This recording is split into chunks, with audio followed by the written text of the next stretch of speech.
we started seeing these things under Tinubu. Really? Are you sure? Yes, especially this divisive politics. In fact, it has become prominent under Tinubu's government, especially in this Lagos. Esther, I grew up in this Lagos. I've said this several times. Jakonde passed through here. All the military administrators, they passed through this Lagos. Fashola passed through here now. So, Ambode passed through here. Did we see all these things under their watch? Because as of today, Tinubu is, in fact, he has become a de facto governor of Lagos State based on his influence, overriding influence in what goes on here. I mean, you saw what happened during the disagreement of the governor and the state assembly and Obasa. He had to personally intervene. And at the end of the day, the governor's sins were forgiven according to him. So, if he has so much influence to forgive the sin of a governor, is that not playing God? So, it is prominent under Tinubu. That is why I keep telling you, let's call a spade a spade. Because when you say Nigerian politician, no, I disagree. Why do you disagree? Because they are not the same. This divisive nepotistic tendency in our polity was also witnessed during the administration of late Muhammadu Buhari. This is the premise through which the supporters of the president feel that this is not just starting with this administration, it started with the previous administration. Secondly, you heard the audio I played of President Bola Ahmed Tinubu where he said that all of what is happening are distractions. The economy is blossoming, the policy implementations are working. He's engineering and calling for Nigerians to work together to achieve a prosperous nation. And he believes that things will actually work out for him. Have you ever seen anybody who says the mother soup is not sweet? Tell me. All these things he's saying and praising himself, I mean, it shows that he has failed. Because if you have done right, you don't need to talk. The people will be blowing your trumpet for you. It's very obvious. Why are they calling Jonathan to come back after he left office since 2015? Is it not because of how he ruled Nigeria? So when things are very obvious, you don't need to force it. APC came for a mission, and that mission is to destroy Nigeria, and they are doing it big time. This nepotism has become their trump card. That's the card they always play. That Buhari played it. Is that why Tinubu should play it? No, tell me. You can see. When did you start hearing that people can no longer hold meeting in Lagos? If you are not an it's not just in Lagos State. I mean, we're experiencing insecurity across all parts of the country. It's not specifically just Lagos. In most states, literally does not have a government right there. The youthful population have deserted the states. There are complaints of insecurity in Anambra State. There are complaints of insecurity in the northeast, the north central. Every aspect seems to be on an unruly path. So, beyond the state of Lagos, as you say, the question is this: at what time would we have leadership that has empathy, leadership that resonates the situation that Nigerians are going through, not necessarily just for one particular state or one particular region? They say the example is better than precepts. Okay. When you see evil being tolerated in one place and people are using it to get on, it's a question of time before others will copy. That's the truth. Under whose watch did this insecurity escalated? Under whose watch? No, tell me. This nepotism and tribalism, under whose watch? It was also obvious in the previous administration as well. APC, there was imbalance. APC as a party, that means it is part of their what? Their slogan or their motto or their manifesto. If not, why would the Tinubu continue all the bad things that Buhari did in office? Why would he? If it's not their manifesto. You mean they don't know what they are doing? They know. All of a sudden, Lagos has become a private property of somebody. Except you are from his clique or from his caucus. You can't even hold an ordinary meeting in Lagos. Barrister, it's not only in Lagos. You keep hampering on Lagos. It's not just Lagos. It's not just Lagos. Esther, where did it start? Esther, since you don't want to listen to me, you I'm have started listening to you, you have sir. started who started all this? That's what we are something started from somewhere. Something like this is Sierra package they are giving governors. Even states that are very poor. You see them when they are governors, they package 600 million, a house in Abuja, a house in Lagos, changing of cars every 3 or 4. What for? Was it not in this Lagos that it started? Of all the governors in Lagos, only one of them, one. I am telling you that this thing started from somewhere, and that is why I am hammering on it. Don't allow evil to fester. It's a matter of time before it will now spread. And you're not telling me, it's happening here, it's happening there, it's happening there. It's like this Agboro business.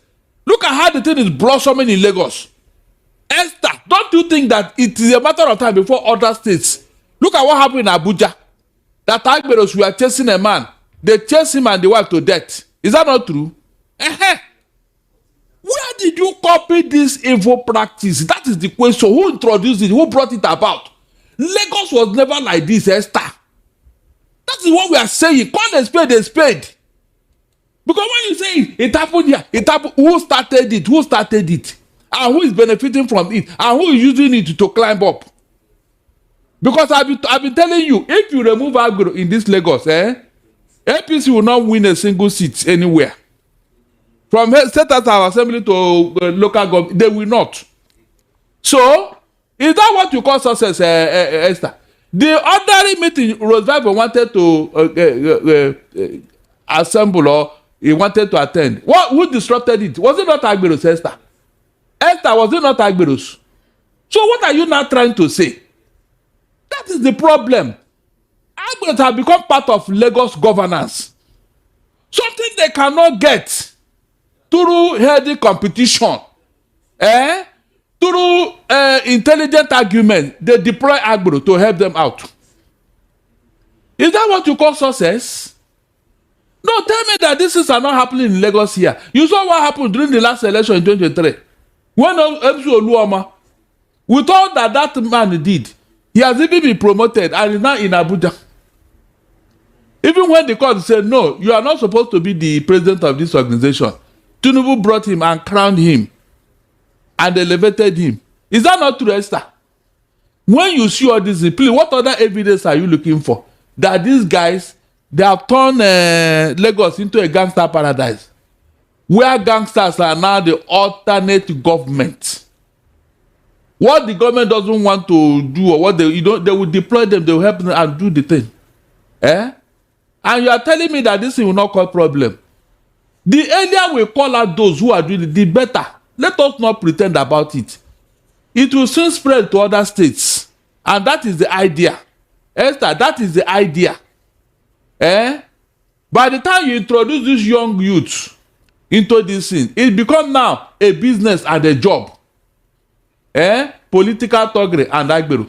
Well, I'm sure you know about Malami, whose convoy was attacked. Of course, yes. He went for a condolence visit to the emir of Wandu and the family of the late Imam Tukur Kola in Birnin Kebbi. His convoy was violently attacked near, a private residence by political thugs that emerged from, according to, what he said, by state APC headquarters positioned very close to his residence. That stones and dangerous objects were hurled at them. And that what is most disturbing is that this is not an isolated act. Actually, it's been happening across certain states controlled by the APC.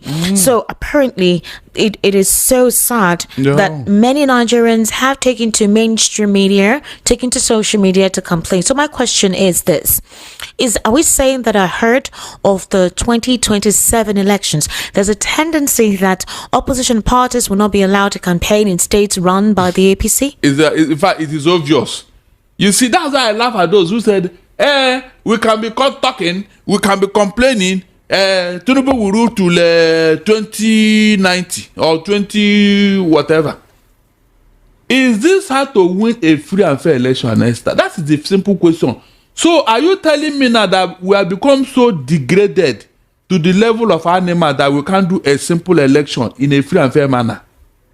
Esther, this is their only modus operandi. Electoral thuggery, electoral brigandage, electoral violence. There were thugs everywhere, and it's frightening. And it's terrible, Barrister Darlington, because we've not gotten any official report from the police that they were investigating where these guys are, who they are, where they came from. They are not doing the work of the police, Esther. You heard what revival that the people came to their second venue. The DPO, a whole police, open after talking to some people. He now went outside, made some call, and then opened the gates of that venue, and immediately dogs start walking in, and police was standing by the gate watching them. Esther, God Almighty. I hope Lagos and Nigerians are listening, because tomorrow now they will leave the real issues and be looking for somebody to blame. I hope somebody is listening to what is going on in Lagos. It has become now a mobster state where police will now be aiding and abetting political thuggery in a daylight manner. Can you just imagine? I said tomorrow, when this thing will become a bigger problem than it is now, some people will be running their mouth right, left, and center. In fact, they will look for the Igbo to blame. What? Mark my word. They will look, because they're already telling us that Roosevelt is not an Igbo man. He's the one causing this problem in Lagos. Esther. Roosevelt all of a sudden has become an Igbo man. By the time that young man now said, no, after all, this is my father's land. I am a true son of Lagos. I can't allow this. Maybe go and call one of his two brothers. Those people will not say, okay, we too, we are the owner of Lagos now. What do you think will happen, Esther? Hold on. What do you think will happen? Because you can't continue to allow brigandage, violence to claim victory in an election that's supposed to be free and fair. And then when you succeed, you beat your chest. Your sycophant and gullible followers will be praising you. Calling you all sorts of big names that will make your ego to blow up. Meanwhile, you didn't win this thing in a true, fair and fair manner. So why are you jubilating? That is the question here. Did we say you should allow, as you are campaigning, allow that to campaign? What is wrong?